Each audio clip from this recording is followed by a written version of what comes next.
చేయడానికి రావాలా? ఎందుకు రావాలి? 10 లక్షల కోట్ల రూపాయల అప్పు చేయడం కాకుండా, రాష్ట్రాన్ని అప్పుల పాలు చేయడం కాకుండా, మీరేమో ఋషి కొండలు కొండలు కొరిగేసి ప్యాలెస్లు కట్టుకోవడానికి రావాలా?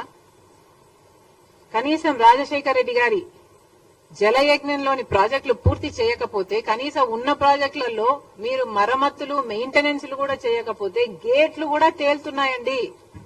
మళ్ళీ ఆ దుస్థితి చూడ్డానికి రావాలా? ఎందుకు రావాలి?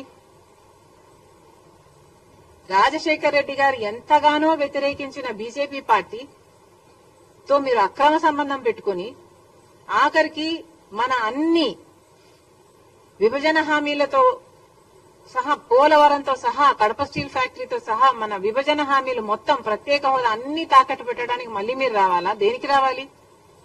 పూర్తి మద్యపాన నిషేధం అని చెప్పి మోసం చేయడానికి మళ్ళీ రావాలా? 3,000 కోట్లతో రైతులకి ధర స్థిరీకరణ నిధి అన్నారు ప్రతి సంవత్సరం.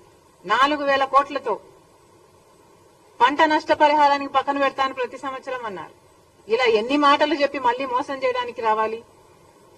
రాడు. జగన్మోహన్ రెడ్డి గారు ఇక అధికారంలోకి రాడు, వైసీపీకి అధికారంలోకి రాదు. ఎందుకంటే ఒకసారి ప్రజలు అవకాశం ఇచ్చి చూశారు.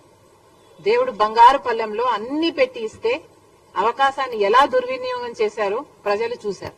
ఈ రోజు వైసీపీ పార్టీ క్రెడిబిలిటీ కోల్పోయిన పార్టీ. కాబట్టి వాళ్ళు మళ్ళీ అధికారంలోకి వస్తారని మేము అనుకోవటం లేదు.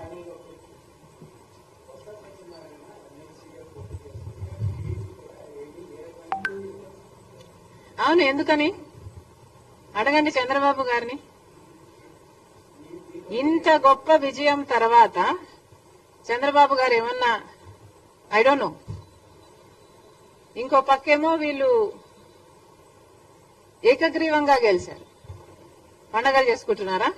ఈ వీడియో నచ్చితే లైక్ చేయండి. అలాగే మా ఛానల్ ని ఫస్ట్ టైం కనుక చూస్తున్నట్టయితే ఇప్పుడే సబ్స్క్రైబ్ చేసుకుని పక్కనే ఉన్న గంట సింబల్ ని యాక్టివేట్ చేసుకోండి. అప్పుడే మేము పెట్టే ప్రతి వీడియో మీకు నోటిఫికేషన్ గా వస్తుంది. అలాగే ఈ వీడియో పూర్తిగా చూసినందుకు ధన్యవాదాలు.